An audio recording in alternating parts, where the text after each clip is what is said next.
Hello, and welcome back again to the Off Leash with Dr. Pete. Dr. Pete is not joining us today, but we are at VMX down in Orlando, Florida with Dr. Anna Marie. Yes, but we have you, Molly. We do. I am the real star here. No, I'm just kidding. I am just kidding. We can't let Dr. Pete know that. I know. He's working the floor down at the show. I know. He was so mad. He was like, I need to do some podcasts because I need a backlog of them. So I was like, go work the booth for me. And he's like, you got to be joking. So we are up here. We're setting up. Awesome. Yes. Thank you for having me here. Of course. Of course. Awesome. I didn't bring Emlyn. I know. We're missing little Emlyn. We'll insert a picture here or video. Yeah, I know. We're gonna like Photoshop her in the bottom. I always feel bad bringing my dogs to shows like this, especially at the Orange County Convention Center, because it's massive, it's huge, and getting to green grass with a dog during a show is very challenging. That is why I did not bring my dog, because I was like, I'm gonna bring a dog this year, and then I really thought about it, and I'm like, And you know, Emlyn should be yapping and barking, trying to get attention during this interview. I know she would. No, ma'am. I know, you got to tell him about how I was the first one to. Yes. Emlyn is actually, so background on Emlyn, who was born, October 28th, 2013, was bred by Guiding Eyes for the Blind. And I was actually filming a series in the sense of Your Life Redefined. And in a nutshell, this particular series was about this episode, I should say, was about how guide dogs help improve folks' lives that are visually impaired. They do. And so while I was there, at the time I was dealing with a black lab mix that had ongoing hip dysplasia issues, TPLO, tears of her ACL. And I jokingly said, because Guiding Eyes for the Blind need these dogs to have a long service life. So they, over the years, have bred out the gene for cancer, gene for hip dysplasia. And I jokingly said, boy, I should apply for one of these puppies as a joke. Yeah. And they said, well, actually, we do have some dogs that come along that just, unfortunately, there's nothing medically wrong with them. They just don't have the mental capability or desire or demeanor to be able to be a guide dog. To lead the blind. Exactly. So I did that application September of 2009, and I'll never forget, it was December 28th, 2013. I was pulling on my driveway, and I get this phone call from Patterson, New York.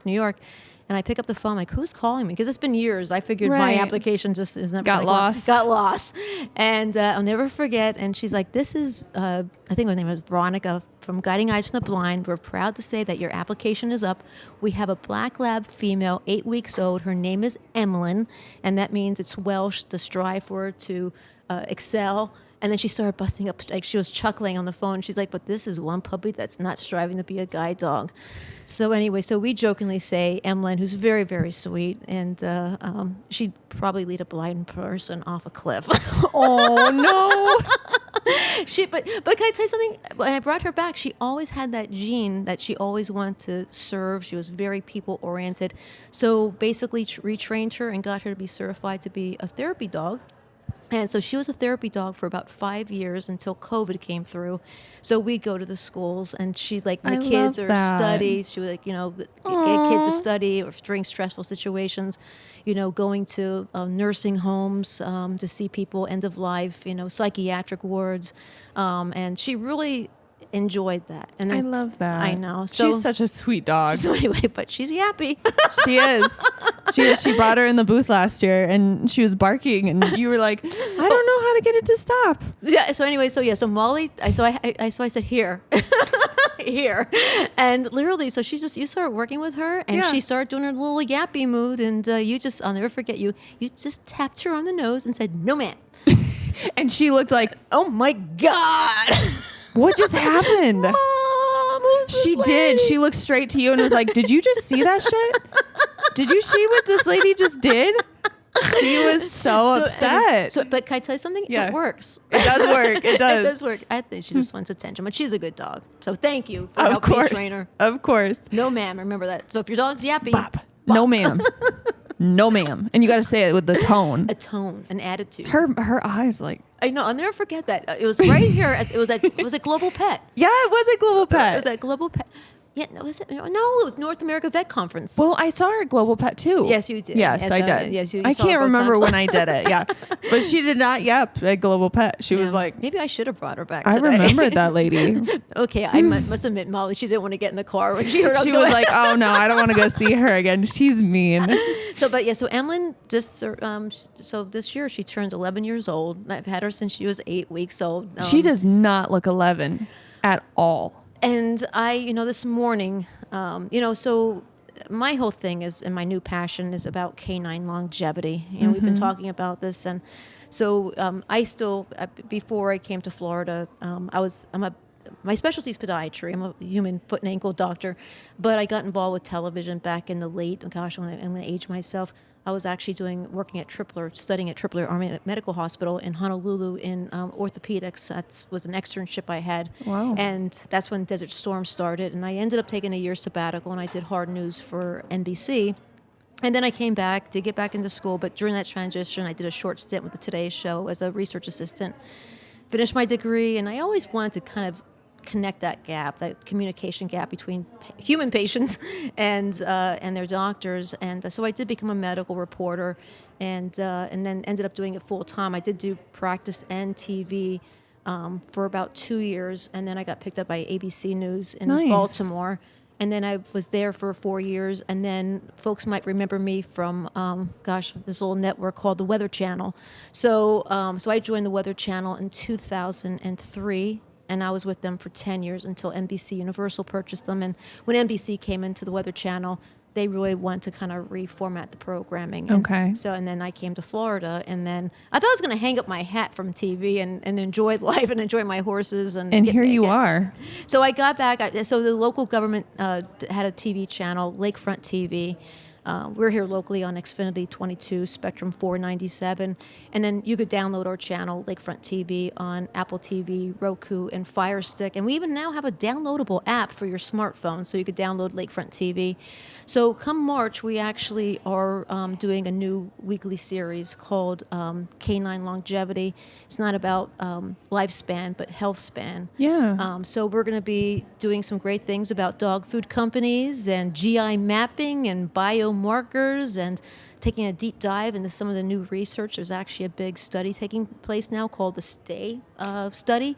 And we're going to probably here very shortly have a medication that's going to increase the health, but also improve the health and increase, I think they're saying about 25% increase a dog's life. Wow. Anyway, so the whole industry of veterinary medicine is pretty overwhelming right now, a great place to be. And so we're looking forward to, on the human end, and I'm I see it a lot from my health, and of course the whole health industry. Unfortunately, we really are a reactive society when it comes to our health, right? So not proactive. Yeah. Proactive. Mm-hmm. So I'm not sure if any of your viewers know, especially in the high-end agility world, Dr. Sherman Knapp. Dr. Knapp is an orthopedic canine specialist in the Washington, D.C. area, and he's known around the country, around the globe. And he does a lot of the high-end agility dogs. And he actually helped me with Buka. He did her stem cell and TPLO surgery back in the late 2000s. But anyway, very, very sharp, progressive canine orthopedic specialist. And so he's going to be contributing and doing some of these reports for us, and I'll be kind of co-hosting on some of the fluffier, furrier stories in regards to nutrition, and forever fit segments in regards to, when it comes to aging, just like us as humans, I think, and I think you agree because your dad's a veterinarian. I do. You know a lot, but I think in the sense of as our dogs age, we want to keep them stimulated. We want to keep them active. We want to keep them moving. We want them to mentally be stimulated. Yeah. And I think that goes a long way in regards to wanting them to have a healthier lifespan. But it goes back to your proactive versus reactive. In medicine. Exactly. I feel like and even with humans, I feel like so many people are reactive when it's like, oh, shit, I have this health concern now. And it's like, okay, well, maybe the drinking and the smoking and the not exercising, that could, but people, I feel like nowadays we're getting into this kind of idea where medicine should be more proactive. And there's more doctors that you see nowadays, I feel like, that are not practicing the traditional. Yep. If you look online, you'll see all these like functional medicine experts and people trying to really, in the sense of concierge care, getting people to look at some of these in the sense of diet and supplementation and, of course, exercise, all that good stuff. Your dad is dealing in a realm of having a patient that can't speak.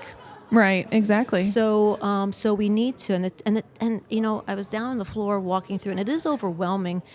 So overwhelming. There's so many. Well, I'll tell you something. I'm very, very impressed. I spoke to Dr. Holly Gantz, and she is her company's called Animal Biome, and she has a GI home test. So folks could actually, in the sense of go in and see, in the sense of the health gut and in the sense of inflammation. I think we kind of all tend to forget in regards to the importance of inflammation, the gut, in the sense of how it affects our overall health. So that, and then there's there's other companies coming out with, even home testing in regards, you're going to have to take the test to your doctor's office and get the blood test done. But the significance of even doing DNA testing to figure out in regards to your dog's risk of cancer, right. Especially like me, in the sense of having a large breed dog like a lab. So that's one of my check off things I'm going to do when I do my next wellness exam is, hey, for the additional whatever it is, $68-$70, I want to know if my dog carries a gene for cancer. And maybe many veterinarians don't want to have that conversation with their pet parents, but I think as if you catch things early, you got a better chance of that dog That's surviving. Right. That's exactly right. And I feel like a lot of veterinarians, they want to kind of get you in, they want to treat you or test you for like the heartworm. You're not talking about your dad, are you? Not my dad. Well, no, your dad's awesome. He's actually pretty good at like, okay, we got to make sure this dog's on a healthy diet. We got to make sure this dog's getting enough exercise. And he's blunt with it too. He can come off as a complete dick. I job shadowed him for. I hope he doesn't watch this episode. He doesn't watch any of the episodes. I don't even think he knows what a podcast is. When we first started this, he's like, "Are we live?" And I'm like, "We are not live. This is a podcast. This gets recorded and like published in 3 weeks." Yeah, exactly. And he kept saying, "We're live," and I'm like, "We're not live." Aw. So, but he in the fact of how he practices, he definitely is very blunt. I job shadowed him for I think 2 years, and he'll go into a room and just tell people, "Your dog's fat." Yeah. And I'm like, "How do you?" And then people would get really offended and be like, "My dog is not fat." And he's like, "Oh, your dog's fat." Oh yeah. I tell you if your dog's fat, and he's like, "I tell you if you're fat, but you're not really fat. You're in pretty good shape. Your dog's not." And I'm like, how do you just say that to people? You've known him long enough. He's blunt. He's an old dog. He doesn't care. Yeah, he does not. He's to the point. I feel like once you get to a certain age, you just don't give a shit what you say anymore. And he's to that point. He's like, I'll just say whatever. Oh no, I'll tell you something. I'm not sure if obviously we're here talking about not just about me, but about Emlyn, but Emlyn, is that canine kid that plays a special place in my heart, and I have to thank your dad. I'm not going to get emotional, but I have to thank your dad. You're going to get emotional. Your dad saved my dog's life, and I always tell people that. 2 years ago when, so it was back actually in 2007, and I'll keep this a Reader's Digest version short, but it was in 2007, my general practitioner vet said, Emlyn's liver enzymes are a little high. Was it the ALTs? The ALTs. Yeah. And so she said, take this product, Denamarin, which is made by Nutramax Laboratories, great liver supplement. So I put her on it, and being a pet parent, not being a being a podiatrist, but not really understanding, the levels came down, and the vet's like, yeah, she's doing great. We'll just keep an eye on it. And so that was 2007, and it kind of fluctuated, just in the 200s, nothing ever concerned. So it was 2 years ago, actually, I took her in for her annual wellness exam. And actually, I was encouraged to do it sooner than scheduled because my other half, Todd, said, Anna Marie, do you notice how Emlyn is just really sleeping a lot? Did you see that tremor? She was just sitting there staring at her food, kind of having tremors. Aww. And so it's like, at this time, she was 9 years old. And you start thinking as a, pet parent, she's just getting old, she's slowing down, disinterested in playing. But the tremors and sort of that disinterest and lack of wanting to interact anymore was kind of concerning. Yeah. So when I took her into the vet, I said, she's like, you're kind of early. Because I did it the end of January, and I usually do her annual wellness exam in June or July. And so we did the blood work, and her ALTs went from, she was just like in the right above the normal range. The last time we tested, it was like close to 200. I think the normal for ALT is 100, between 10 and 125. I believe that's the magic numbers you want to be within. And this time she was in the like almost 400. Oh my gosh. So the vet, super concerning. It's super concerning. So going up. So I guess there's I forget the name of the medication. I want to say Batril. It's an antibiotic, I believe. I'm not going to don't quote me, but yeah. But I guess sometimes infections could lead to increased ALT. So she's like, let's try this. Now, mind you, on the side effect, which kind of made me question it, was a side effect of this antibiotic was it could actually increase ALT levels. Oh. So I'm like, I know. So it's kind of like, okay, we're going to get like, anyway. So I did the dose, and we retested her. Now her ALT's up close to 800. Oh no. So anyway, yeah. So I go back into the vet office, and so her, being a general practitioner, like you said, a lot of these veterinarians just want to listen to the heart, do the vaccinations, get them in, get them out. Yep. And unfortunately, copper storage disease, and I encourage your listeners that have dogs, particularly, those labs, those dobies, I think Dalmatians fall in that category. But copper storage disease in those particular breeds, they have a genetic sort of underlining, which I never knew this, but they tend to, if you give them a lot of copper, it accumulates in their liver. Right. So anyway, so when I went back, I was like, what do we do next? And she's like, I don't know. We need to send you to a specialist. So anyway, so I did take her to see an internal medicine vet, and we ultrasounded her, did all the testing. Is that when you did the biopsy? I never did a biopsy. Okay. So I never did a biopsy. What we did was we did the ultrasound, then they tapped her liver, and it was very tiny, and the cells that came back were normal. But the vet said, being a lab, and just from the signs and symptoms and everything looking normal, she's the one that said the term, copper storage disease, right. Which I never, my heard headset's falling off. Oh no. I'm sorry. But anyway, so she's the first one that said about copper storage disease. So right. I started doing research, and she said, I highly recommend at this point that we do a biopsy. Now, unfortunately, she's older. So she wanted to open her up. And again, she's like, it's not that bad. It's just like spaying, neutering a dog. It's it's a large incision. I said, well, can't we do it through a small incision? And she's like, I don't do that. You're gonna have to find a vet that does that. And so anyway, so I'm thinking to myself, okay, Labrador, everything looks good internally. Do I really want to put her through an open biopsy? It's not even the money, but it's a fact of putting her through an 8-9-year-old dog at the time, general anesthesia. Mm-hmm. So I started doing some research. It's very invasive. Invasive, right? Mm-hmm. So fortunately, in my crazy world of television, many years ago, I did a special on liver disease and the impacts of Denamarin and how it saved a small little rescue dog with a specialist, Dr. David Tweet, at Colorado State. So we interviewed him. It was a great little news piece that we did. And again, this is going back into the early 2000s, right? This is going back many years ago, but he stayed in my mind. And so I tracked him down, and I told him about Emily's case. And he agreed in the sense of, you should have it done endoscopically because of her size, her age. It'll be a lot less invasive to go in and do a biopsy. And I said, well, you know what? I said, I really want to take, so he's like, basically you want to do the biopsy because if we could confirm it's copper storage disease, then we flush it out, and then, you could put the dog on Denamarin, and hopefully that'll solve the issue. But I didn't want to go that route because I couldn't find anybody locally to do it endoscopically. So I said, well, is there anybody? He's like, well, the first thing you want to do is get her on a good, healthy dog food, because he started telling me about this whole nightmare in our dog food industry in regards to dog food companies adding a man-made copper mineral into dog food, and in particular breeds, and it's very bioavailable. If they eat this dog food that has high man-made copper, it's just going to sit and accumulate in their liver, and you got to get it out. Right. So now I'm learning about copper storage disease, as much as I can, and so I found out here in the United States, AAFCO, who overlooks dog food companies, set a minimum of 7 milligrams per kilogram per dog, but there's no maximum. Mm-hmm. So there's no regulation in regards to how much of this man-made, highly bioavailable copper product is being put into And dog food. It's a terrible copper. It's the same stuff that they use to kill pond algae. And they use it for proud flesh to take that Yep. gunky flesh off a horse's leg. So Yep. why are you putting this agricultural invasive product into my dog food? You know why they did it is because that study done on baby pigs.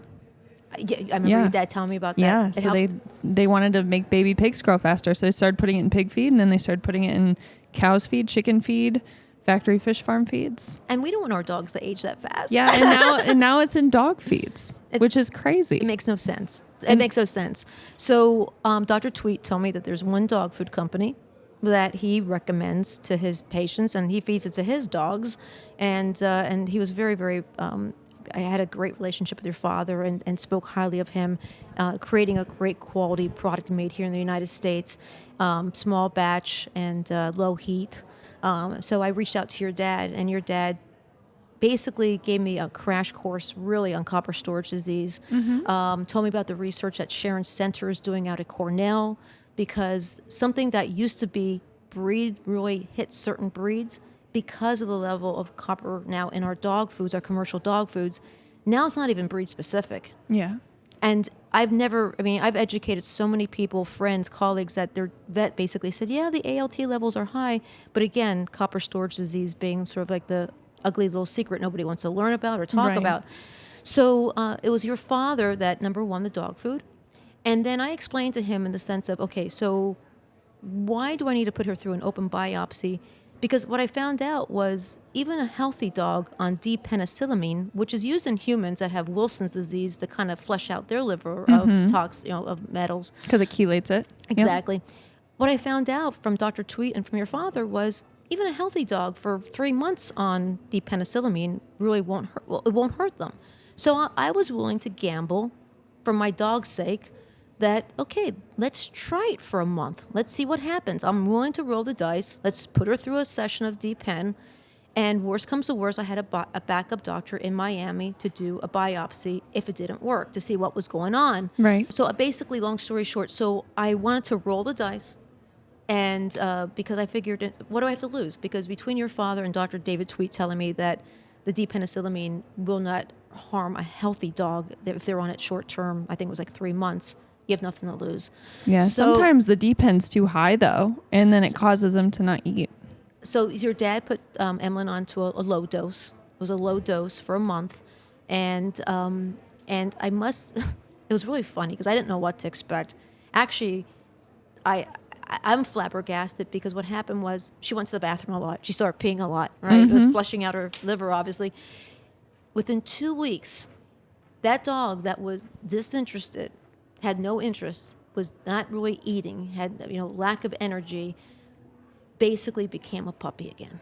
That's awesome. Even neighbors, even friends, were like, oh my God, what did you do to Emlyn? And so we did that for about a month. That was in July and 2 years ago. And then in August, the numbers started coming down. By September of that same year, she was within normal limits. She was like 125. And there was one little area that she kind of went up, and your dad explained to me in a sense of maybe the inflammation in the liver still there. So we put her on a short-term antibiotic, and that basically solved it. And knock on wood, we just tested her recently, and she's still in the normal range of 125. That's So- incredible. I love that. I love Emlyn. Emlyn is such a sweet dog. She's yappy. and this morning, like I was just telling you before we start the podcast, was I have to kind of slow her down because she's out there at the age of 11, because I have a 4-year-old yellow lab, and they go into their puppy fits, and she's out there doing 360s in the air, and she's loving life. It's I talked to your dad yesterday, and the bad thing about copper storage disease, and I'll warn this to anyone, because a lot of people, and there's some great Facebook social media pages out there for people going through this, and I've told Emlyn's story many times, and I've referred them to you, actually from people asking me, my journey during my way in the early stages. I was really curious when I heard about this whole guidelines in regards to copper and dog food. Right. So at the time, Are we allowed to say dog food companies? Yeah. Actually, yeah, because this is not attached to Voyager. Okay, so I called. I'll go down the list. I won't specifically say which one Emlyn was on, but she was on a very family, very focused sort of boutique sort of dog food. Over the years, she was on Grandma Lucy. She was on From. She was on, she did Stella and Chewy. But I started all expensive brands. Very high-end, expensive Yes. brands. And when I called these dog food companies, now mind you, again, the minimum where we want to be as the AAFCO, that organization that overlooks dog food, they set that magic number of 7. I'm not even sure if that's still even a safe number. 7 parts per million, yeah. Yep. And again, and there's no max. Now in Europe, there is a max. It's 15. Yeah, and some dog foods well over exceed the 15 mark here. Well, when I called the dog food companies that I was feeding Emlyn, and when I found out that the one was 68 milligrams per kilogram, the other one was 166 milligrams per kilogram, you know how I wanted to go through the telephone and just pretty much, strangle these people because they're killing my dog. Yeah, thank you for copper belongs in pennies, as I said, But the fact of the matter is these salespeople were kind of like, isn't more better? No. Natural, maybe, but not man-made chelated copper. And so I brought Emlyn to the show last year, and one of the food that I respect them, great company, because actually they are aware of this. They're aware of what your father's doing. They're very aware of what Dr. Sharon Center is doing at Cornell. Was From, and I went to the From booth with Emlyn, and like, oh, does your dog eat our food? And I was like, she used to. And I said, so I wanted to sit down with a nutritionist, and I think the dog food companies, I don't know what it would take. I think the first step, because people say, well, what's the solution here? I mean, you kind of hope that they would basically make the right choice in regards to putting the right copper in there and meet the guidelines. But I think an easy step is, why not put the number on the bag?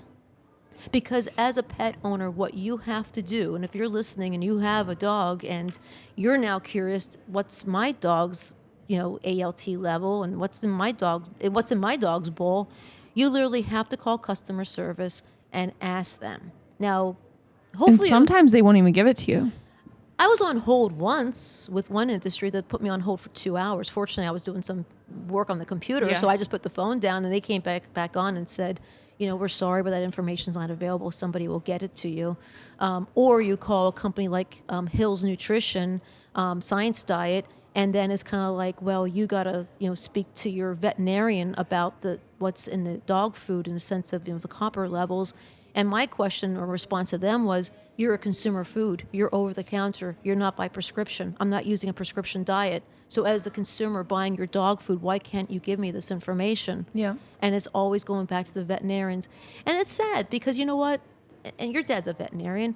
I mean, how much did your dad learn about nutrition when he was in vet school? I'm sure he learned a lot of this afterwards, or he specialized hardly in anything. He said they touch on it in vet school, but they don't.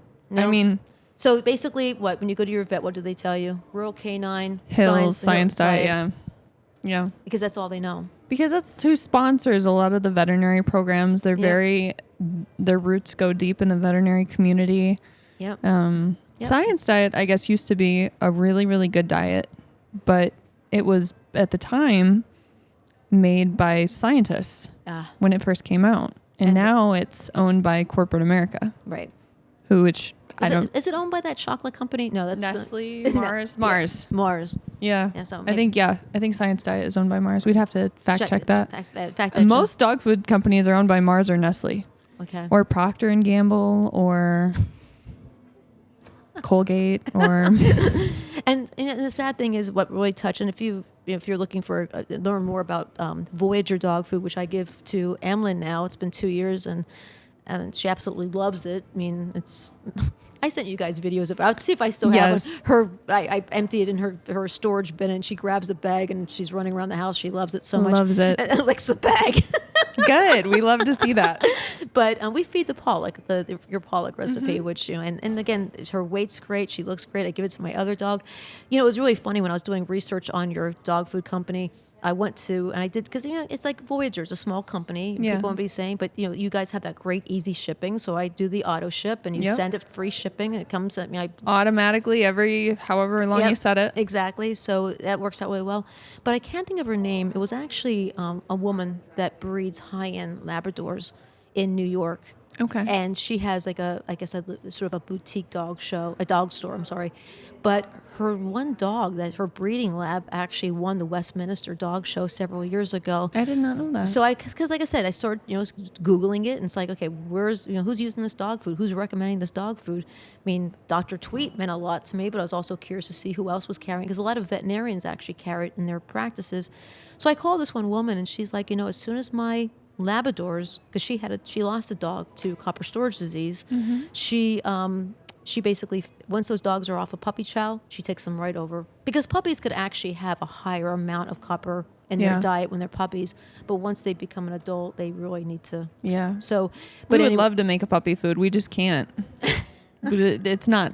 We're not able to, because the AFCO states that there has to be 13 parts per million of copper in that bag, and we'll never be able to meet that with the natural. Right. Native ingredients. So so your food, basically, my dogs are getting copper, but it's not through a chemical or it's no crowd added flesh, copper. or it's not cleaning out ponds. Yep. You're using real copper from the source. Yep. Which is great. Like grains. Like we have grains in our diet. Rice. There is natural copper in rice. We don't have to add any chelated copper. I don't know why companies add the chelated copper. It's so silly. And they can't. And why do they? I can't get a straight answer of why they do that.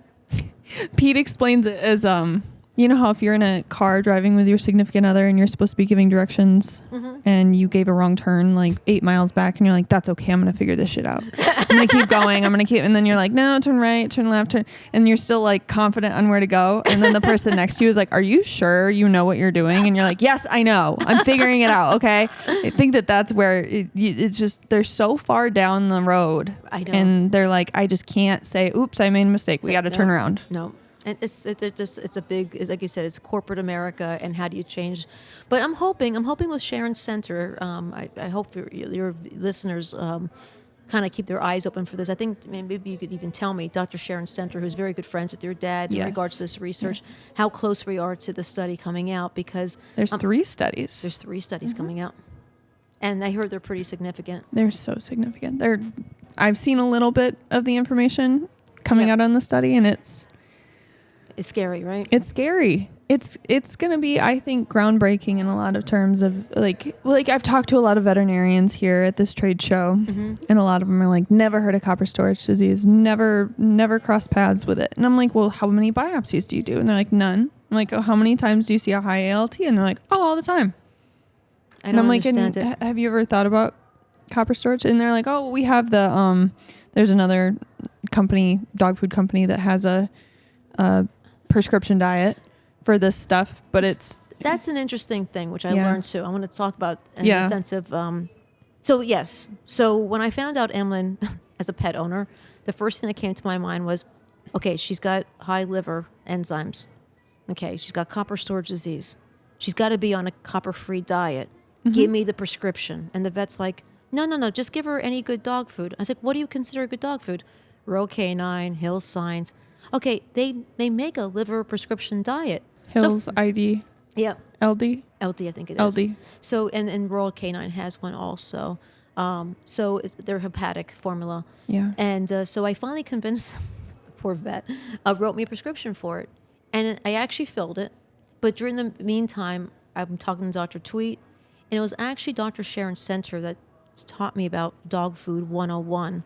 I guess those liver diets really, she's like, no, you don't understand. Not only are they very extremely low in copper, but they also are very, very low in protein. And the last thing you want to do with your dog right now is limit the protein. Limit protein, because you need that liver to heal. I think those diets are mainly for portosystemic shunts. Exactly. Yeah. If there's a blood flow issue. Yeah. To the liver. Because they need those low protein diets for the portosystemic shunts. I might still have that dog food sitting on my shelf somewhere to donate it, but I never gave it to Emlyn. Yeah. But anyway, stupid me, because a lot of vets think that, okay, just write the prescription, but they're harming the liver more than helping it. Yeah, a lot of people say that. They're like, oh man, my dog got copper storage disease. I put it on this prescription dog food, and my dog lost a lot of weight. And they're like, and I'm substituting it with chicken and livers and all this stuff. And I'm like, you don't want to give it straight chicken liver. Because like we're very specific at Voyager where we source our protein from. Okay. Because you don't want to give liver that's had a lot of copper sulfate and copper protein in it. Because the chickens are getting it to grow. They don't acquire necessarily enough of it to make a big difference. But if you're constantly giving your dog chicken liver as like treats and stuff, it can cause some buildup of copper. It can impact it. Mm-hmm. So anyway, so a lot to learn about copper storage disease, but like again, getting back to Emlyn, I mean, I'm going to do her blood work here very shortly. It's a roller coaster. That's all I could say. It's a roller coaster because even your dad said to me, I was like, when do you think I should test her again? He goes, when's the last time you tested her? I said it was September. But when I was going through all this, that poor dog every month was in there, and just because I was hoping to see some sort of sign, but it's a roller coaster effect. But you know, she's happy, she's healthy. She'll be on Denamarin and Abmaquin, and I guess the last prescription. Well, you guys don't need a prescription. No. You can buy it wherever or online, direct to consumer. Voyager.com, right? VoyagerDogFoodCo.com. That's it. Full, the full thing, the full gamut. And if you have any questions about it, you can always reach out to us and go onto our website. It's not about the voyage; it's getting there. Yeah, it is. I love your slogan. Yeah, we have a couple of them. We have like, it's your dog's adventure. We're just along for the ride. Yeah, it is an adventure. Yeah, it is. And honestly, I love to take my dogs every place that I get because you can't take them there forever. And you get a very, very short blink of an eye time with them. And you're a trainer. You train dogs, don't you? I used to. Really? I like to travel. So I didn't mean to be a dog trainer at all. I was down in Kansas and this person really liked my dog and wanted to buy one. And I was like, I wouldn't sell you this dog. This is my dog. And he was like, well, I'll just buy a separate dog off of you. And I was like, okay, I guess I'll train you one. And then after that, the word got out and someone else was like, oh, I hear you train dogs. I want to buy one. I was like, no, I don't. Labradors, right? Yeah, Labradors for hunting. And I was like, oh no, I'm just doing this for a friend. Have you ever shared your pictures of you hunting with the ducks and the dogs and the guns? No. Some people are anti-gun and anti-hunting, so I kind of keep that on the down low. You do it, but you just don't go out. It's a sport, but you also it's for a good cause, and you eat. I'm sure you eat what you kill. It's not like just for pleasure, but that's I have a lot of respect why I got for into you. it. Thank you. Yeah, I love, and I still do guiding to this day. I guide out at Willow Lake Sportsman's Club with my dogs. Oh, that's awesome. Mm-hmm. It's put and take guiding. So it's like you buy the birds and then you throw them out in the field and the hunters come and flush them up, and it's good dog work though. It's good dog work. That's awesome. Maybe I'll send Emlyn out. I guess you could teach an old dog new tricks. You're not a seeing eye dog, but you're 9, and we're going to put you on birds She's now. 11. She's 11. Oh my gosh. Now she's 11. You were crazy. You're like, yeah, let's just see if she'll go fetch up some birds. My little Ivy's my little English lab. The cream dog, the yellow. Yeah. Oh, so she's an English lab, and her and Emlyn are inseparable. So anyway, during COVID, in the sense of getting stir crazy, I got Emlyn. A couple of my friends are really into dock diving. So anyway, I said for my birthday, I said let's take Ivy and Emlyn to dock diving, right? And of course, Emlyn's a land lubber. Mm-hmm. So anyway, but she saw Ivy go into the ramp, and I got her up to about the longest we got, and she's got short little legs. So getting her to jumping 22 feet, that's probably the longest she'll ever go in her life. But we don't compete; we just do it for fun. But anyway, so when she came out, I said, let's try Emlyn. So Emlyn comes running up, and she wants to be just like her little sister, and she comes running down the ramp, and then the dog diving trainer goes, I think you better help her. So I had to jump in because she just started panicking and sinking. And so basically from head to toe, I got scratched by Emlyn. So, so unfortunately. I can just see you out there trying to save your dog. Emlyn! And her nails, she's scratching me. I'm like, oh my gosh. But anyway, so she's a landlubber. We'll just keep her. That's funny. I tried dock diving with one of my dogs. I was out at a trade show and they had like this dock diving like right next to me. Dock diving competition. Amazing. And they were like, you want to try? You want to bring your dogs up? And I was like, they've never done it. And it's a lot of fun. It's a great human, it is. human It animal is. bond sort of, and it was a great way to get through COVID. And Yeah. anyway, I know a but, lot of people that competed with it and did. I forget, but I forget. I could see the dog that I think there's a dog that actually has jumped like I want to say 47 feet, and it's just like That's a crazy long distance. Yeah, I That's know. crazy. Go, Emily, Go. go.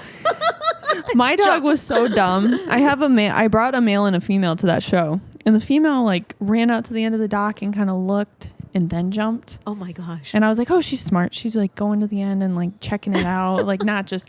And then I sent my male, and he just flung off the side of the dock. I'm pretty sure he slipped on the way off, so he ended up like going in sideways. And I was like, the guy was like, I've never seen a dog jump like that. And I was like, oh, he's dumb. I was like, he doesn't really have very many thoughts. I know. Hey, listen, I'm not a good swimmer. Emily's not a good swimmer. Yeah. We all have our flaws, right? We do. Oh, well, I really, like I said, I want to thank you guys, and I just I'm along for the ride with my dog, and it's been quite a ride, and made such great friends. And, and we're so glad we connected. And I know it's just like Emily's like a walking billboard. I mean, it's people just don't understand in the sense of getting back to the food and nutrition. How important that is. Yeah. So I hope everyone today can take away from the podcast that you need to not be reactive in medicine, but Be proactive. Yep. Yes. Stay tuned for Canine Longevity. We'll be having you on the other side of the camera. Yeah. Profiling your food. But I think in the sense of, like you said, walking away from this podcast, being inspired to be proactive. And if your vet doesn't know, find another vet. Or call Voyager, because Dr. Pete, your dad, has helped so many of my folks that have reached out to me. And in the sense of never really expecting anything back, but just giving some great guidance and, willing to talk to veterinarians that might not know how to dose for depenicillamine, low dose. So your dad has been such a great resource for other veterinarians and other pet parents out there. So kudos to him. Thank you. He's got a place waiting for him someplace after this world. I know he's going to go someplace good. Yeah, well you would have known him as a child. All the crazy shenanigans he got into. He says that all the time. He's like, I'm just hoping I'm building up my good karma right now. He's got it. Cool. Well, thank you again for coming on with us today. And we hope that you guys have been able to learn a lot from Dr. Anna Marie. Oh, thank you. And Emlyn, who's at home, hopefully being a good dog. I hope so. And we will catch you on the next one. Thanks again, guys. Bye. We got some dancing. I love it.